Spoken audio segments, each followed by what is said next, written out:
Aujourd'hui, nous allons lire le 15e épisode du feuilleton d'Hermès, celui où Héra met au monde un bébé monstrueux. Souvenez-vous, Héra, c'est la compagne, la femme de Zeus. Résumé de l'épisode précédent. Hermès a découvert que des géants et des cyclopes avaient été enfermés dans les entrailles de la terre à la naissance du monde, et que ce sont eux qui font cracher les volcans. Le voilà reparti sur l'Olympe. Hermès retourna vite sur l'Olympe, son père pouvait avoir besoin de lui. En portant les messages de Zeus, le jeune dieu était au courant de tout, se mêlait de tout et s'amusait beaucoup.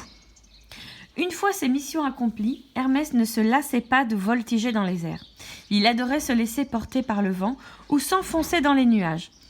Il ne se privait pas non plus de redescendre souvent sur terre pour embrasser sa mère. Il s'approchait toujours avec émotion de la grotte où il avait vu le jour. Maïa, sa mère, paraissait sur le seuil, et c'est comme si un soleil s'était levé. À ces instants-là, le messager des dieux se sentait redevenir un tout petit enfant et courait se nicher dans les bras de Maïa. Il laissait longtemps sa tête appuyée contre l'épaule de sa maman. Il était fier de lui. Après un dernier baiser, Hermès regagnait l'Olympe, le cœur léger. En arrivant au palais de Zeus, Hermès avait tout de suite découvert qu'il devait se méfier d'Héra aux bras blancs, la femme de Zeus. Cette déesse superbe se tenait toujours le menton dressé, les yeux lançant des éclairs comme prête à attaquer. Tout en elle montrait la fierté, la noblesse, mais aussi la dureté. Hermès la trouvait souvent injuste avec les servantes qu'elle grondait sans raison. Lorsqu'une affaire était discutée par le conseil des dieux, Héra proposait toujours de punir. Jamais elle n'excusait ni ne comprenait les fautes.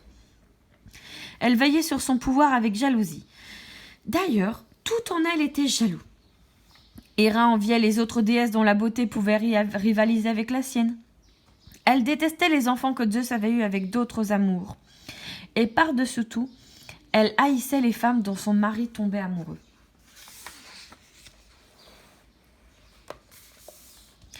Hermès vivait depuis quelque temps sur l'Olympe, lorsqu'Héra fut enceinte pour la première fois. Elle attendait ce bébé avec une joie immense, car l'Olympe était peuplé des enfants de Zeus qu'il avait eus avec d'autres femmes. Cette fois, c'était elle qui allait mettre au monde un nouveau dieu. Elle l'espérait plus magnifique que tous les autres. Elle rêvait d'un triomphe total. Plus son ventre s'arrondissait, plus son caractère s'adoucissait. Elle cessait de se quereller avec les uns et les autres, et à l'approche de cette naissance, il régnait au palais une joyeuse effervescence. Si c'est un garçon, il s'appellera Héphaïstos, celui qui brille, déclara-t-elle quelques jours avant de mettre au monde l'enfant. Héra était sûre d'avoir le plus beau bébé de l'univers. Le jour de la naissance arriva, le palais entier guettait l'événement. Héra avait été entourée toute la journée. Poséidon, l'un des frères de Zeus, était venu exprès du fond des océans. Une foule de dieux et de déesses avaient quitté leur occupation pour être présents à un moment aussi exceptionnel. Mais le bébé mettait du temps à venir et chacun s'était retiré dans ses appartements. Au milieu de la nuit, on entendit enfin de grands cris. Mais ce n'étaient pas des cris de joie, ni ceux d'un nouveau-né. C'étaient les cris de rage d'Héra. Tous les dieux et les déesses se précipitèrent dans la chambre d'Héra, tournaient le dos, regardant fixement par la fenêtre. Les nymphes qui avaient aidé la reine des dieux à mettre au monde son bébé pleuraient, accroupies au pied du lit. Zeus s'approcha en tremblant du paquet de linge enveloppant le bébé posé sur le lit.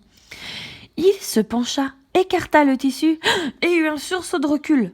Sur son visage, une expression effrayée apparut.